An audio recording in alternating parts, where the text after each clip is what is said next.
What if the reason that your manifestations are not working isn't because you're blocked? It's because you're still waiting for permission to be powerful. You don't need another manifestation hack. You need main character energy. If you've been feeling stuck, this is your cosmic plot twist. You are not small. You are not powerless. You are literally a fragment of source energy, walking around pretending to be human.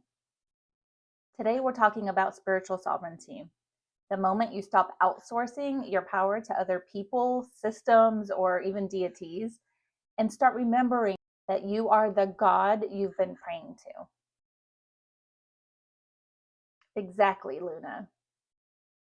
So go grab your journal, make a cup of tea, because by the end of this video, you'll have a toolkit to reclaim your power, heal your energy leaks, and manifest like you are the multidimensional boss that you really are.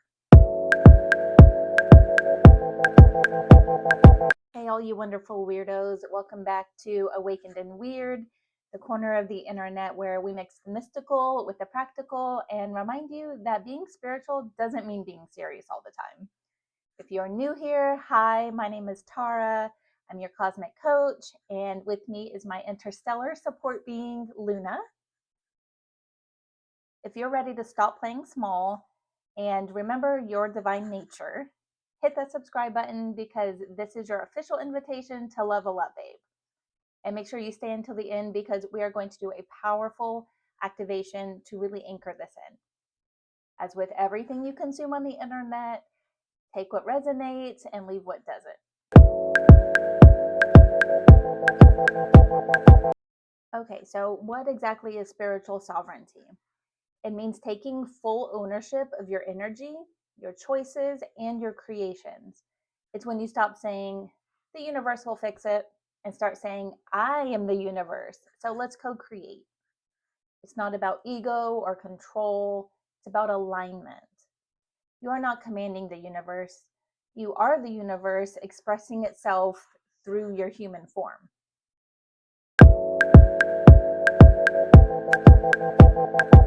So we're going to walk through some supporting spiritual teachings just to kind of give you a full, well-rounded, holistic picture, okay? So in Hermeticism, there's the principle of mentalism. From the Kabbalion, it says the all is mind, the universe is mental. This means that reality begins as a thought, consciousness shaping form. When you change your internal dialogue, you literally change your outer world. Every affirmation, every vision board, every quiet belief, it's code in the matrix. So if you've ever said, I don't know if I can do this, the universe doesn't argue, it mirrors. But when you shift to, I'm learning how to create this, you open a new timeline of possibility. The Kabbalah speaks about the divine spark. There's a teaching that we each contain a nitzot alakut, a spark of the divine light. That spark is your true essence. When you act with consciousness, compassion, and creativity, you're not only serving God, you're expressing God. The light flows through you when you act from alignment. That is sovereignty, being both the vessel and the source. In Buddhism, there is the middle way. It teaches that attachment causes suffering, but detachment doesn't mean apathy that a lot of people kind of misinterpret. It means knowing that you can experience everything without being owned by anything.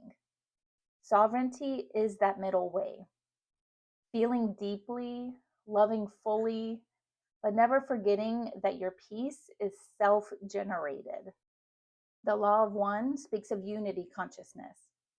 According to the law of one, there is only one infinite creator, and every person, planet, and particle is an expression of that one. So when you awaken to this truth, victimhood just dissolves. Because how can you be powerless in a universe that exists within you? And you know, I always have to throw in a Bashar teaching, right? Bashar teaches to follow your highest excitement. He often says that your excitement is your compass. your unique frequency that aligns you with your highest timeline. When you act on excitement with no expectation of the outcome, you're following your soul's GPS in real time. So today's video is brought to you by Bloom and Root. They have this amazing gift box that they send out once a quarter, and it's full of so many like organic, handmade, self-care items, even things like my new favorite water bottle that has a crystal in it. There was also these two lollipops that one of them was like strawberries and champagne, and the other one was basil and something, I can't remember now. But the stems of them, you can actually plant and grow different flowers and herbs. The coolest thing, and I've not seen it anywhere else, it's something that makes this box truly special, especially with the holidays coming up. You know, it'd be a great gift, or they also have year-long subscriptions where you can give a gift that just keeps on giving. There's things like this yummy body butter. There's this handmade self-love soap. There's a protector body oil that has like lavender and like sparkly stuff in it, which I just absolutely love. And so much more. There's new things in each box, each quarter that they send out. So there's always something new and exciting and fun, and things that I've not seen in any other of these like self-care boxes out there on the market. So if you want to pick up yours today or get one as a gift, there is a link in the description with a 10% off code. So if you'll allow me, I would love to share a personal story about how I was giving away my power and how I reclaimed my spiritual sovereignty. I have so many stories that I could share with you. I have always been a people pleaser, so I've got 40 years of giving away my power stories. But for this one, I'm going to talk about my divorce because it's kind of an all-encompassing story. So in my marriage, I had really no true sense of who I was.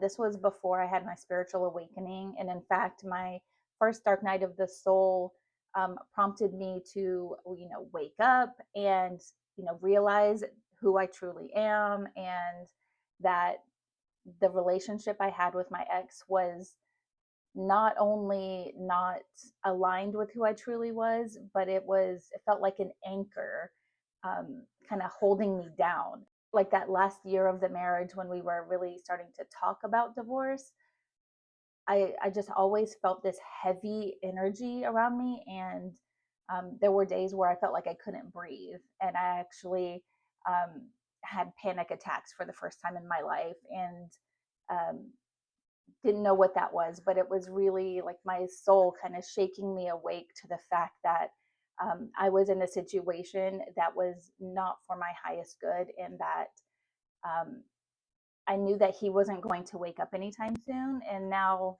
6 years later, he still hasn't woken up. So I feel like I made the right decision. And it's really because I recognized that I am a powerful sovereign being, even though like I still had a lot of healing work to do and everything, but I like intellectually and intuitively knew that was true. Me filing for divorce was actually my first big step towards reclaiming my sovereignty. When I stepped away from my marriage, I stepped into my autonomy. I stepped into my true purpose. And that's transformed everything. I've never been the same since. So that was really like one of the most pivotal moments of my entire life. And I know divorce has this like negative connotation around it, but it really was for the highest good of all for us to separate. And even now, my kids are like, they tell me all the time, we're so happy that you aren't with father anymore. They call us mother and father. I don't know why they're so formal. I've been trying to get them to say mom at least, but nope, it's mother. But anyway, they've been saying that they are so happy that we are separated, like that they have two different homes, because they can feel the energy difference when they're in my space versus his space. And they even joke like, we can't imagine you ever having been together because we're so different.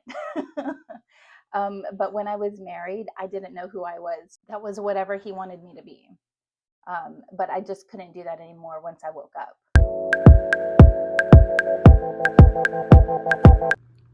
So I wanted to start this behind the scenes with a tour of my altar. As you can see, the candles are already lit, as is the incense, because I just finished my morning rituals that I do every day. On the right over here, I have my miracle journal that has some really amazing affirmations in there and some really thought-provoking questions that help with my awakening journey, which I feel like is never going to end. In this red container here, I have my tarot card and a selenite wand over the top, and my beautiful golden Buddha statue with a serpentine crystal shelf right above it. I also have this crystal grid. I also wanted to share this picture that my mother painted for me for Mother's Day. She knows that I'm obsessed with Egypt too, and she actually painted me as an Egyptian pharaoh that I just absolutely love. It was the sweetest gift ever. So my Egypt obsession continues out here, right outside of my bedroom. I have this shelf that starts with this authentic Egyptian papyrus that I got when I went to Egypt, and the hieroglyphs on the left, that's my name, and of course Pisces on the right, and some more trinkets. Of course I have Isis and an Orgone pyramid with some jade elephants.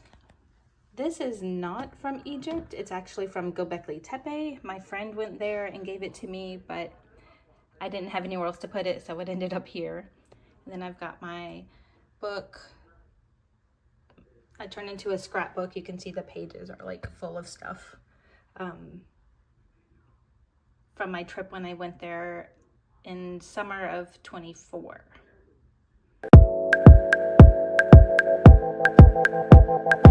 All right, now let's talk about 5 ways that you can stand in your power. The first one is to do an energy audit. So with this, you're going to ask yourself daily, where am I leaking power? Overgiving, people pleasing, comparing yourself to somebody online. Every yes that should have been a no costs you energy. So cut those cords with compassion, not resentment, and then move forward. The second one is to reclaim your words. Think of your words as like magic wands.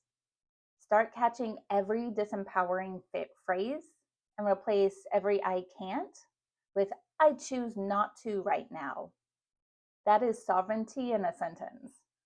The third one is to heal the inner rebel and inner child.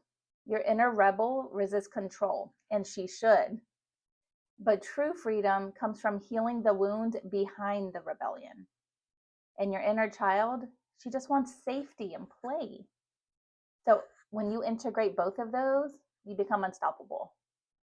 The fourth one is to practice quantum responsibility.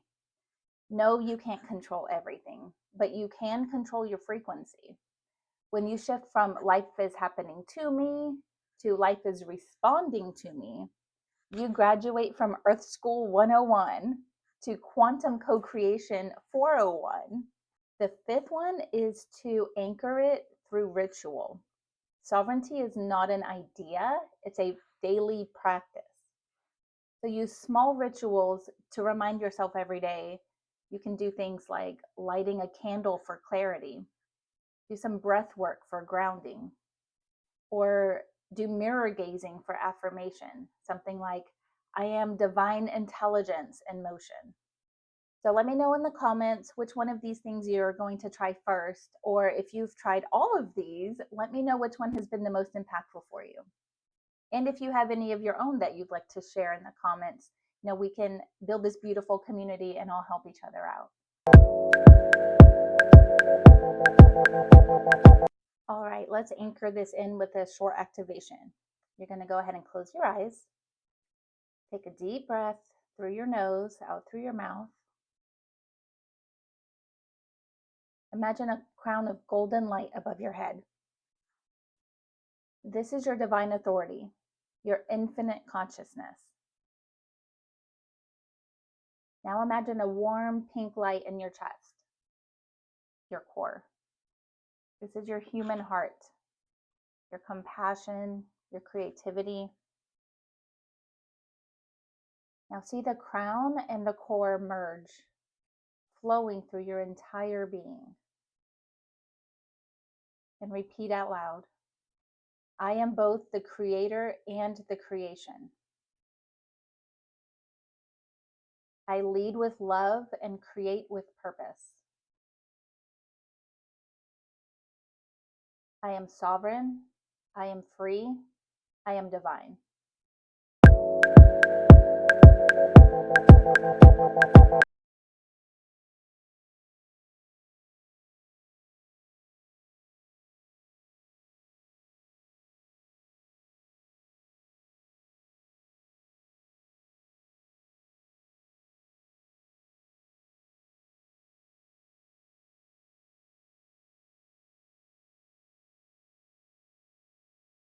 Standing in your power does not mean being perfect.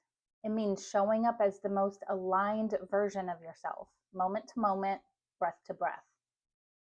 You are not waiting to be chosen. You already chose to be here, to awaken, to create. So let this be your reminder. You are not a follower of the light. You are the light. If this message resonated, hit that like button and subscribe for more weekly wisdom, and make sure you share it with another cosmic weirdo who's ready to remember their power. Also, leave a comment down below and let me know what challenges you're facing or what spiritual questions you have so I can make a video to help you with that. If you love these tips and you want to go deeper into activating your inner goddess, I invite you to consider joining my 6-week spiritual coaching program. It's designed to help you heal traumas, connect with your higher self, and really step into your power as the divine feminine co-creator that you truly are. There's a link down in the description to schedule a free call with me to just learn more and see if it's the best next step for your journey. Until next time, stay radiant, stay grounded, and of course, stay weird.